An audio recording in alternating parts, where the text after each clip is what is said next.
Bueno, tras el triunfo de Boric, el dólar presentó un alza de más de 30 pesos, llegando en algún momento a los 871 pesos. Algunos economistas esperan que incluso pueda superar los 900 pesos en los próximos días. Queremos analizar el impacto de esta elección en la economía junto a Tomás Izquierdo, economista de Géminis Consultores. Muchísimas gracias, Tomás, por estar con nosotros. Buenos días. Hola Carla, buenos días, un gusto. Igualmente, a ver si podemos explicar en fácil, porque mucha gente nos verá y dirá, ¿qué tiene que ver quién gana con cómo reacciona el dólar? ¿Por qué el dólar sube y se dispara en esta jornada? Y después hablemos de la proyección, si tú ves que efectivamente debería seguir subiendo. Bueno, yo podría decir que uno de los termómetros más sensibles, más relevantes, más representativos de la confianza que hay en una economía es cuánto se valora su moneda. En la medida que el dólar sube, la otra forma de verlo es que el peso chileno pierde valor respecto del resto del mundo.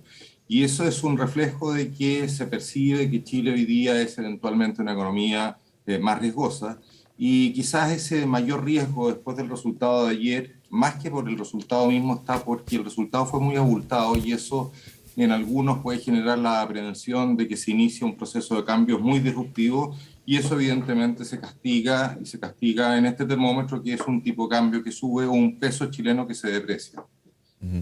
Tomás, hay otro termómetro que puede ser algo más del día o más puntual en términos de jornada, que es la bolsa local, la Bolsa de Comercio de Santiago. En este caso veo que el IPSA está cayendo 7%. Ahora, la pregunta es, ¿se había internalizado por parte de los agentes del mercado la posibilidad de que Gabriel Boric llegara a ser presidente electo? ¿Eso de alguna manera sirve como una moderación en términos de las pérdidas que en algún minuto se deciden hacer más fuertes? Igual está cayendo 7%, es bastante potente, hay que decirlo.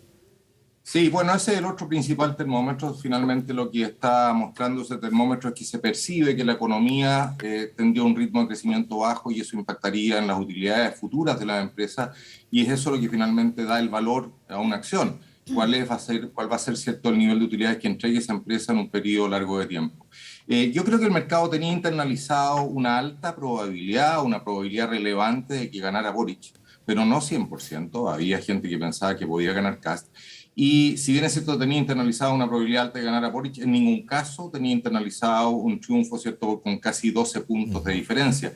Y es eso lo que hoy día se está reflejando tanto en el tipo de cambio como en el mercado accionario. Finalmente, el que es un triunfo muy contundente, que en algunos despertará, ¿cierto?, la aprehensión, insisto, de que se pueden producir cambios muy rápidos, muy disruptivos, que vayan a generar amenazas sobre los mercados, sobre los negocios, cambios regulatorios que puedan finalmente impactar sobre la inversión, etcétera. Yo la verdad es que creo que el riesgo es más acotado, tengo una visión menos alarmante respecto de eventuales cambios muy disruptivos hacia adelante, pero el mercado en una primera respuesta, dada la sorpresa, bueno, reacciona de esta forma.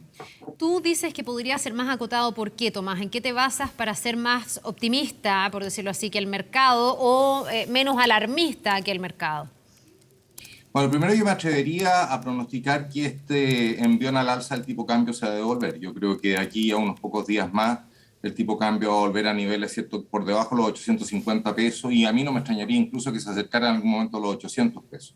Las razones yo diría que son varias. Primero, el discurso del presidente electo Gabriel Boric reconoció que teníamos una estrechez fiscal para este año importante, para el próximo año, perdón, y que la economía viene en un proceso fuerte de desaceleración necesario, por lo demás, porque estaba sobrecalentada con presiones inflacionarias. Entonces, el contexto es un contexto en que el espacio para hacer grandes avances en una agenda social cara, etcétera, es muy acotado, ¿no?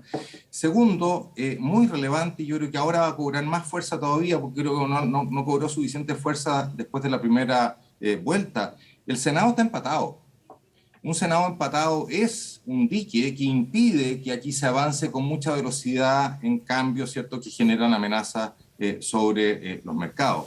Tercera cuestión, y esperemos que eso lo cumpla, digamos, el presidente electo tomó en su discurso la necesidad de la responsabilidad y la consolidación fiscal. Y cuarto elemento clave, tenemos un Banco Central independiente.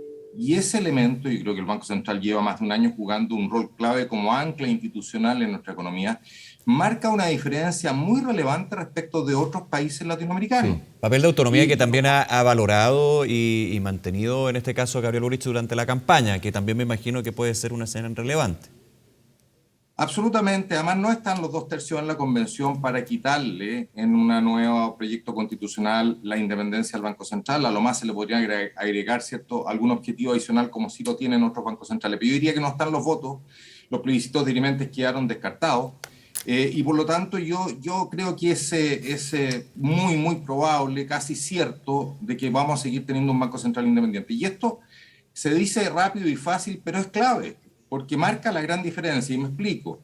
Si es que en su extremo, ¿cierto?, Gabriel Boric forzara la situación y provocara un desequilibrio fiscal mayor, yendo al Parlamento para conseguir más recursos, para endeudarse más, usando lo que queda de los fondos soberanos o eventualmente usando otras prácticas menos prolijas, y efectivamente desde el punto de vista fiscal esta economía se desestabilizara aún más rápidamente, siempre va a haber una respuesta por parte del Banco Central, y la respuesta es el instrumento que tiene el Banco Central, que es la tasa de interés.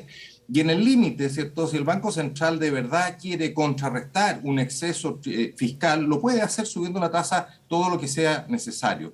Es decir, tener esta herramienta de un Banco Central independiente que es capaz de contener el desborde macroeconómico en una economía es un activo valiosísimo que marca la gran diferencia entre otras economías latinoamericanas, el caso de Argentina u otras, que efectivamente pueden desordenarse en simultáneo, ¿cierto?, en sus distintas áreas, tanto fiscal como monetaria, entrar en una espiral de déficit fiscal financiado, ¿cierto?, con deuda y con inflación. Bueno, eso se da normalmente en Latinoamérica. En el caso de Chile, mientras tengamos un Banco Central independiente serio, prestigiado, técnico, creíble, yo diría que ese riesgo es muy acotado. Ya, entonces, la robustez vaya para la institucional. suma.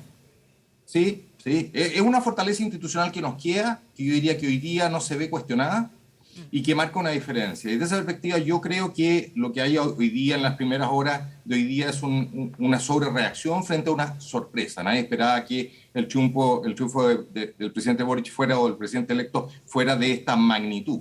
Y eso está siendo reconocido en los precios, pero hacia adelante yo tengo la impresión que esto se va a ir suavizando, y evidente, importante las señales que vaya dando el presidente electo, en la medida, ¿cierto?, que se va rodeando de gente que le entrega confianza a los mercados. Ahí quería ir y te quería preguntar cómo también el presidente electo va a poder aplacar estas críticas o esta alarma que genera todavía en algunos actores del mercado, porque claro, él partió además con un proyecto que era un poquitito más refundacional y ahí algunos ven un riesgo. Por ejemplo, el nombramiento de quien sea el futuro ministro o ministra de Hacienda, ¿es algo clave dentro de las señales que vamos a ver por parte de Gabriel Boric?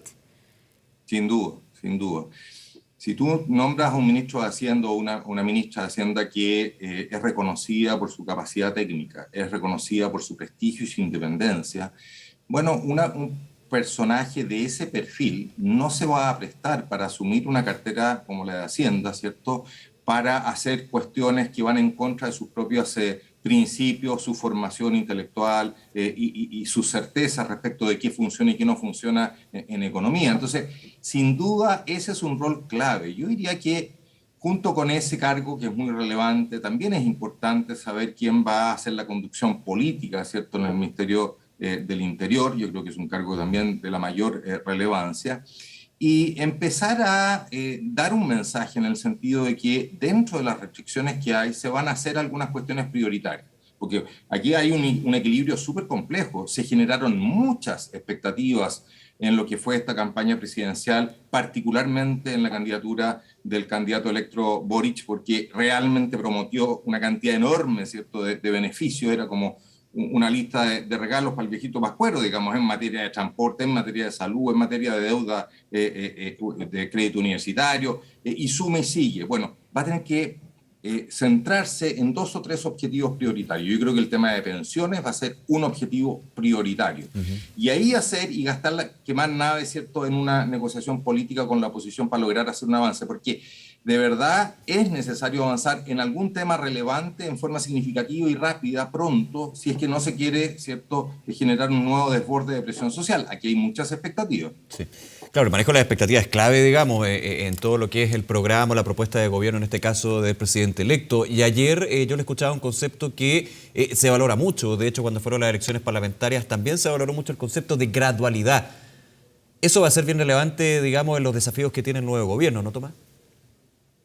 Sin duda, mira, se lo ha dicho harta gente. Yo creo que si él quiere tener un buen balance después de sus 4 años, si es que dura 4 años, no sabemos cuánto va a durar en realidad el mandato, dependiendo de qué es lo que diga finalmente la convención. Pero si él quiere tener buenos 4 años, tiene que partir con la rienda corta. Tiene que partir con la rienda corta, tratar de efectivamente ayudar en este proceso en que está abocado el Banco Central, de enfriar la economía para evitar, ¿cierto?, la mantención de este desborde inflacionario, ir avanzando hacia la consolidación fiscal, es decir, de verdad tener ahí el puño muy apretado en materia, ¿cierto?, de gasto público. Tiene una holgura del orden de 4.000 millones de dólares que puede más o menos focalizar en sus prioridades. Pero avanzar al menos en una cuestión, insisto, importante. Y para mí lo más prioritario, y que se ha levantado como pancarta hace mucho rato, es el tema previsional. Entonces, a lo mejor hincarle el diente ahí con fuerza y lo demás ir postergándolo para los próximos años en la medida de lo posible. Pero colaborar, insisto, en enrielar esta economía hacia un ritmo de crecimiento sostenible para evitar el desborde inflacionario que hemos estado observando. Tomás, mucha gente también nos escuchará y entenderá que estamos hablando aquí como de macroeconomía, pero se preguntará cómo le va a afectar las proyecciones económicas que no son buenas para el 2022 en su día a día. Sabemos que va a ser una economía que va a crecer mucho menos, sabemos que va a ser una economía con inflación, y yo me imagino que eso también genera una presión en un presidente entrante que va a tener que, así dicho en buen chileno, bailar con la fea, pero también tratar de demostrar que tiene un manejo que es bueno en materia económica y que hace que las personas perciban cierto mejor nivel en la calidad de vida. Hay como una urgencia de tratar de demostrar, porque si no se te pone socialmente muy complejo. ¿Cómo crees tú que va a ser esa interacción y esa presión que va a tener que enfrentar el presidente electo? Porque evidentemente que hay muchas expectativas y mucha gente que vota por él para querer vivir mejor. Y no sé si el próximo año es el mejor año para tratar de hacer ese despliegue, digamos. Uno podría decir de que, teniendo en cuenta eso, a lo mejor el discurso debió haber sido más acotado en términos de promesa durante la campaña. Pero, claro, a ver, yo creo que el presidente electo ha dado señas de ser muy empático para recoger el sentir popular. Y si es así, él tiene que combinar esa fortaleza que tiene con una capacidad de comunicación para explicar de que hay restricciones y que no se puede avanzar al ritmo que la gente quisiera. Ese es un desafío de liderazgo político que lo tiene, cierto, fuertemente por delante. Vamos a ver si es capaz de hacerlo. Y yo creo que el desafío es mucho mayor hoy día que lo que era, no sé, hace algunas décadas atrás, por el poder que tienen hoy día las redes sociales, por la inmediatez, ¿cierto?, de la demanda de la gente en general, que en el fondo tarja, ¿cierto?, una alternativa rápidamente si no dan en la respuesta que ellos quieren en un tiempo muy breve. En fin, aquí hay un tremendo desafío comunicacional y de liderazgo.